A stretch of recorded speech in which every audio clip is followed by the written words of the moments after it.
So here's something I love that I haven't talked a lot about on this channel, and that is 70s exploitation movies. Outrageous, crazy drive-in flicks from that fantastic decade, controversial in their time, but really interesting and really fun relics of their time today. There's a lot of fun, different kinds of exploitation movies. Let's dig into a whole bunch of them. What's going on, my friends? Welcome again to the Cobweb channel. My name is Daniel, and here is 10 70s exploitation movies that I'm a big fan of.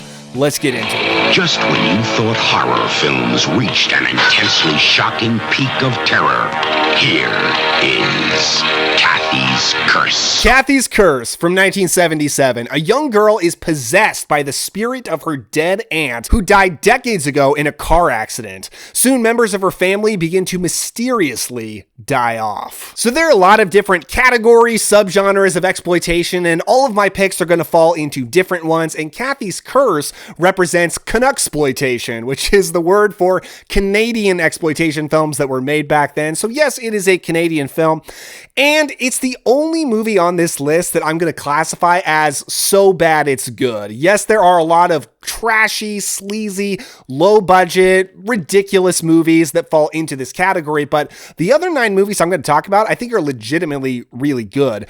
But Cathy's Curse is not really good, but it is bonkers insane and pretty fun as a result. It's kind of a rip-off movie, most obviously of The Exorcist, but also The Omen and a little bit of Carrie.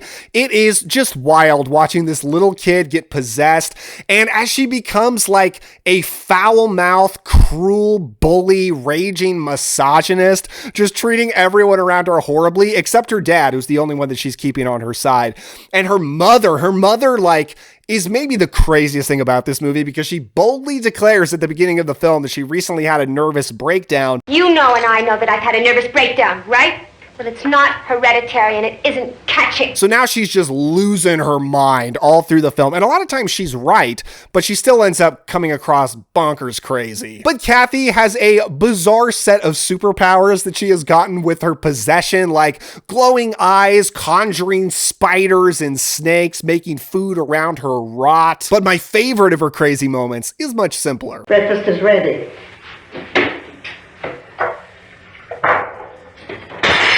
The dialogue and representations of human beings are so incredibly strange. You might think this is an Italian movie, but no, it's Canadian, but made by a French filmmaker, and this was his first English language film, and he was a writer on the film.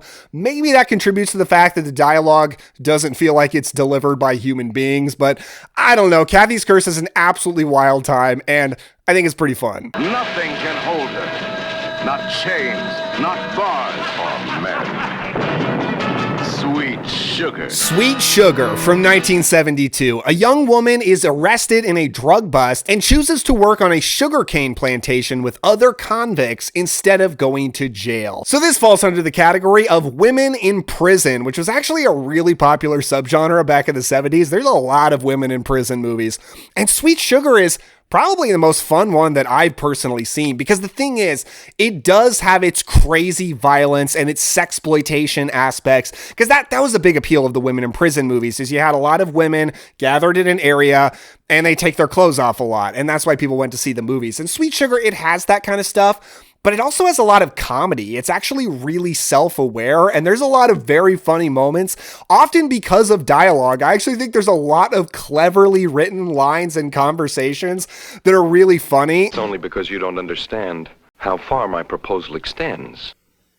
Oh, I can see how far it extends. I love Phyllis Davis in the lead role as Sugar. She's drop-dead gorgeous, as the leads of these movies usually are, but she's got that comedic timing, and she's a super clever and witty protagonist to follow through, trying to navigate this crazy world of this sugar farm, all of the corruption of the officials and the guards, and there's a guy who's like the leader of the whole place, who clearly that actor is in on the joke. It is a crazy, over-the-top, wacko performance that I enjoyed a lot. Now, don't get me wrong, it is absolutely an exploitation flick. This is not high art, but it's doing more clever things with the genre than most of its ilk. So I think Sweet Sugar is a darn good time. Because I believe you all want this killer to be brought to justice at once. Torso from 1973. A masked serial killer with psychosexual issues strangles female co-eds with scarves before dismembering them. Of course, this falls in the category of giallo. You gotta love a 1970s Italian giallo film. That great murder mystery proto-slasher genre from Italy. I love giallo films, and Torso it's definitely a big classic, but it's one that I saw very early in my days of watching giallo films, and I didn't like it so much. I thought it was kind of boring, but rewatching it recently on this beautiful Arrow 4K that friend of the show, Mark Bessinger, actually sent me. So thank you so much, Mark. I loved this 4K release. It looks gorgeous. So watching it recently, man, I enjoyed it way more. It shot up in my estimation, probably because I'm just more used to this kind of movie, but it was interesting to me that this feels more like a true 80s slasher than a lot of giallos do, because some giallos, I wouldn't even put them in the category of horror. They're murder mysteries that are just more violent than usual. But Torso, it feels like a slasher horror flick. The killer has an amazing look, wearing this creepy ski mask. I mean, he looks like an 80s slasher through and through. He's got brutal kill scenes. Yes, he does strangle women, but then he uses a knife to tear at them, almost Art the Clown style. And beyond just violence, I mean, the kill sequences are beautifully done. I mean, there's one that's outside in the rain in a swampy mud that is something that you will not soon forget. Now, for the characters, you've got a lot of absolutely drop-dead gorgeous women populating this thing. This is a college set slasher, though taking place in beautiful Italy, so the location is amazing.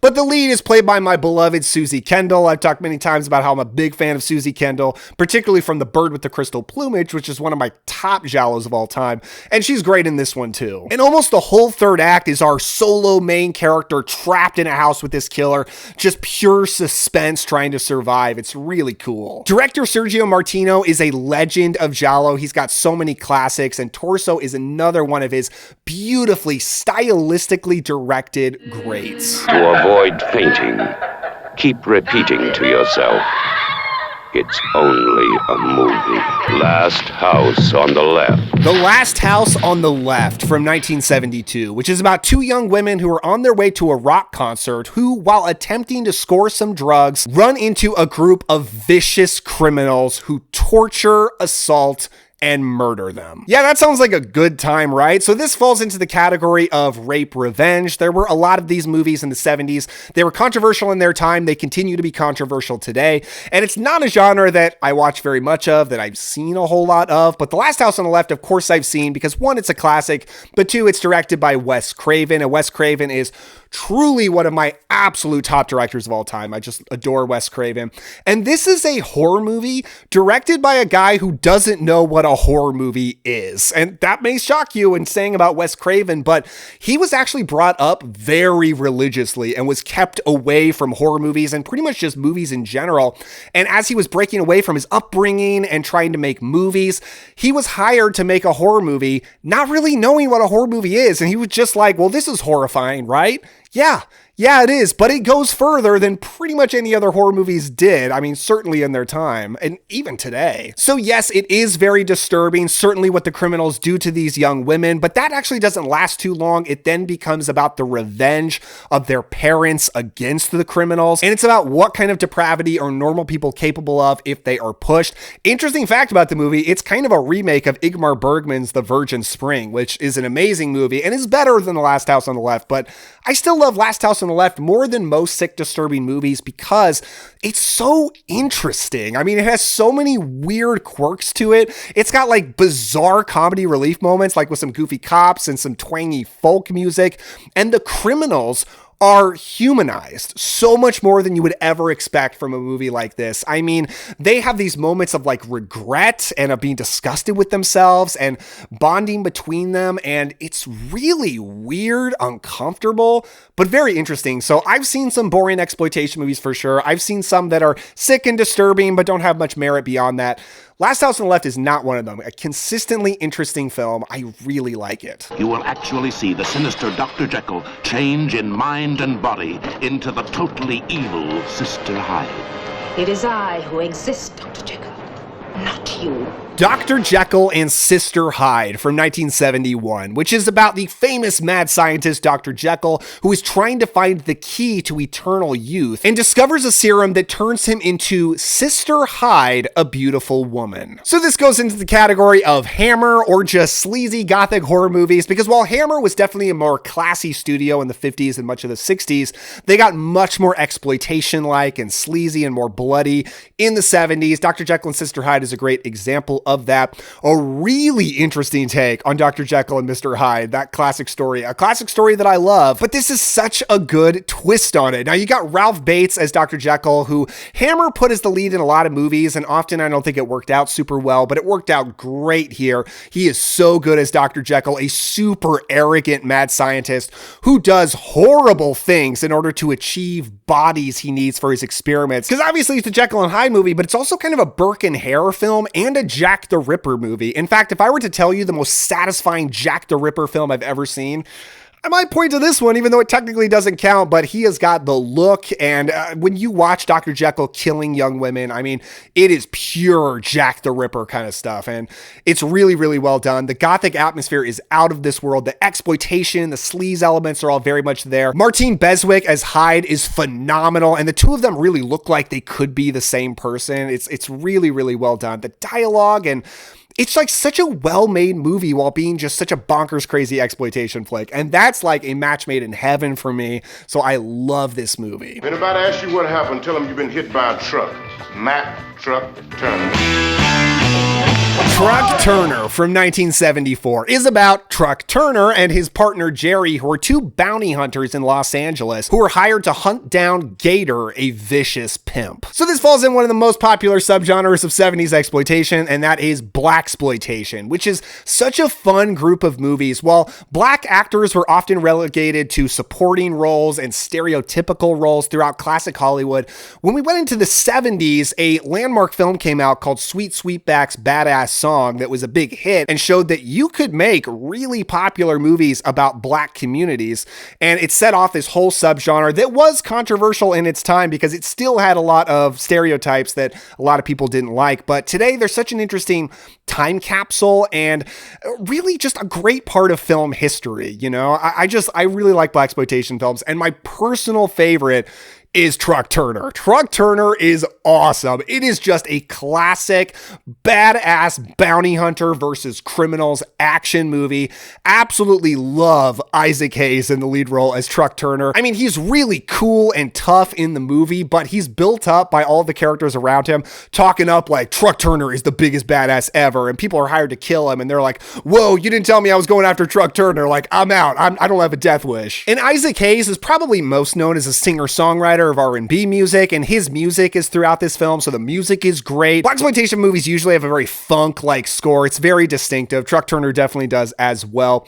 And great supporting cast. I mean, you got Yaphet Kotto as the main villain. Always great to see him. But most importantly, Nichelle Nichols, Lieutenant Uhura herself, is here as a madam of a prostitution ring. She's called Turnpike because you gotta pay to get on and pay to get off. She is so wild and over the top as like the meanest, grouchiest woman ever. One of the antagonists of the film, and she's like, oh, she's everything in this movie. So good. And fun fact, you will hear dialogue from her from this movie in Rob Zombie's song Dead Girl Superstar. So if you're a Rob Zombie fan, you might want to check out Truck Turner. Man, the action, the stylistic, crazy, hyper-aggressive dialogue, the actually great bonds between the characters, including between his partner and a romance he's got, and the music, it all works together to make my favorite blaxploitation film of all time. Truck Turner rules. You girls know what a Jezebel is? An immoral, shameless, impudent woman!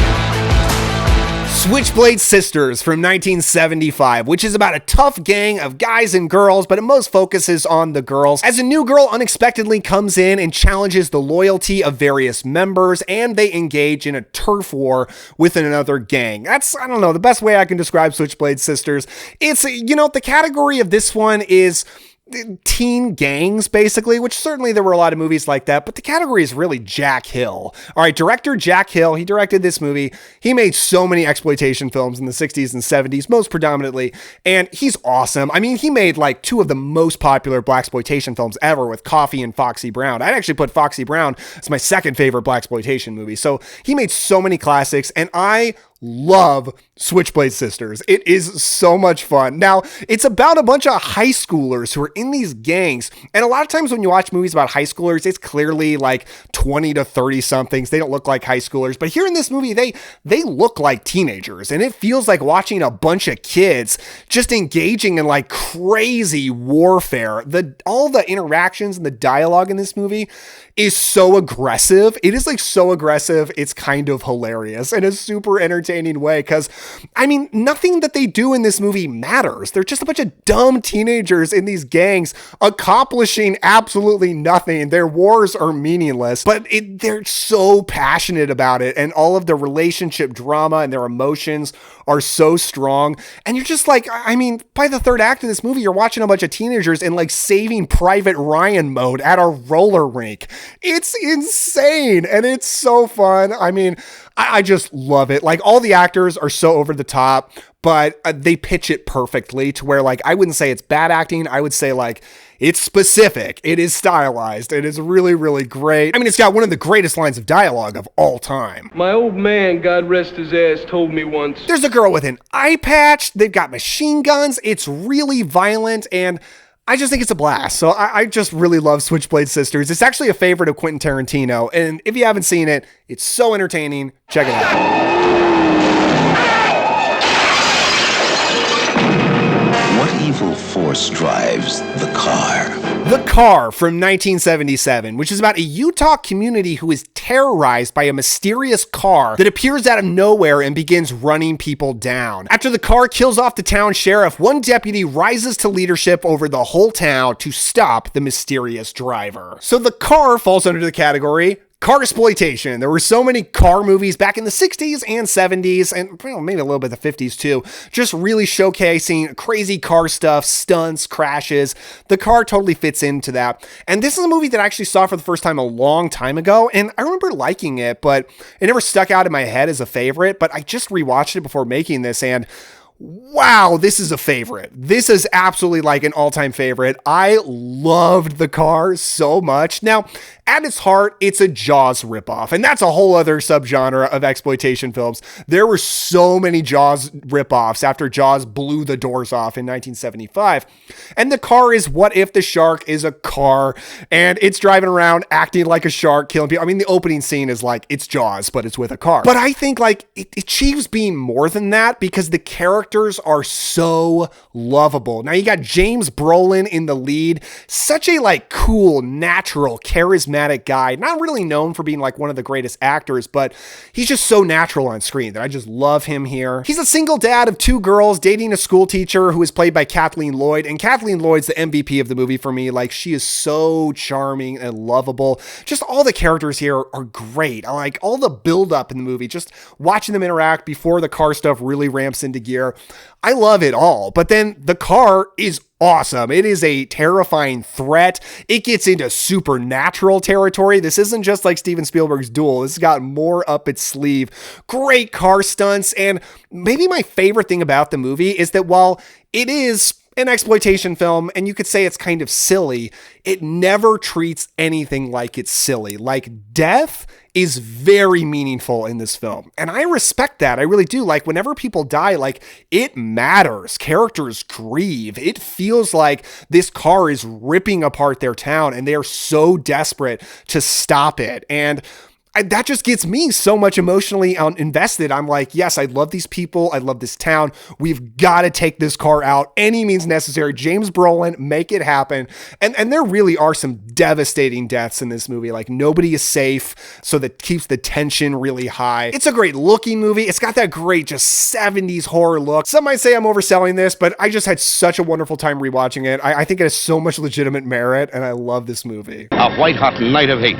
Assault on Precinct 13. Assault on Precinct 13 from 1976, which is about the lone inhabitants of a decommissioned police station who are under attack by the overwhelming numbers of a seemingly unstoppable street gang. So I just put this in the subgenre of action. There were a lot of violent action, crime, drive-in movies back in the 70s, and this very much fits into that. But Assault on Precinct 13, I'm sure you know, is directed by John Carpenter, and John Carpenter is my favorite director, and this is my favorite action movie by Carpenter, and he's got some really iconic ones, so I realize that's a big statement, but I adore this movie. I think it is so incredible, and I feel John Carpenter's passions in this movie so much because one thing you got to know about Carpenter is he's obsessed with 1950s Westerns, and probably his favorite movie is Rio Bravo. And what I think is so special about this film is, yes, it's a 70s exploitation drive-in movie, but it feels like he was just trying to make a 50s Western. And it feels like a 1950s Western. It feels like such a tribute to Rio Bravo, a siege movie about all of these criminals descending upon them. Faceless, nameless criminals, like they're not characters in the movie. So it feels kind of like Night of the Living Dead too. They're not zombies, but they might as well be zombies. As a small group of characters, like a sheriff and a few stray members of staff, and even some criminals they have to get out of the jail cells to help them, just try to fight this off. And all of the dialogue and the character interactions just feel so classic. Like it feels like it's out of another time. I love Austin Stoker as the lead cop, just a great good guy to root for. But Darwin Jostin plays one of the criminals that they break out, and he emerges as a super charismatic anti-hero. Not even really an anti-hero. Like, yes, he's a criminal, but with a heart of gold for sure. And he emerges as one of the greatest heroes of this. And he is such a fun, charismatic character who feels directly ripped out of a 50s Western, like so classic. It's got the difficult task of building really strong relationships between the characters very quickly. It pulls it off in spades. The action is awesome because these criminals are just this overwhelming horde. It feels like it's got Carpenter's horror leanings in it as well. If you're talking 70s drive-in action with some moments of shocking violence, Assault on Precinct 13 is absolutely one of the best. There's a storm brewing in this man. They took his arm, they took his family, and his soul. Rolling Thunder. Rolling Thunder from 1977, which is about a Vietnam veteran who returns home after at least a decade in a POW camp and is treated as a hero, but he and his family are attacked by a group of townies trying to rob him. His family is killed, and he goes on a revenge mission. Very much in the subgenre of revenge, and if we're talking 70s exploitation movies, you're gonna have a hard time beating Rolling Thunder. Wow, what a movie this is, because it fits the exploitation for sure because it is violent. It is a very violent movie. In fact, the most infamous scene is where a guy's hand is shoved into a garbage disposal. And you can see on the cover of the Blu-ray right there, he's got a hook for a hand. Yeah, our main character has got a hook. How awesome is that? So as a brutal, gritty revenge movie, it's all that in spades, but it is such a fascinating character study. Now, the lead guy, Charles Rain, is played by William Devane, who I've mostly seen in supporting roles. This is a rare time I saw him in a lead, and he is incredible, giving a very subtle performance as a completely broken man. Beyond broken, like he is a dead man. Like he is completely dead inside. And William Devane avoids any temptation to play it big, to go for some Oscar moments, to really show the emotion. He plays it dead straight, and through that delivers so much power through his performance. I mean, he's got a line in the movie where he's listening to radio and he says, "I used to love this song when I was alive." And that kind of tells you everything. His friend is played by Tommy Lee Jones, also giving a really subtle performance, but delivering the greatest line in the film by far. "I found them." "Who?" "The man who killed my son."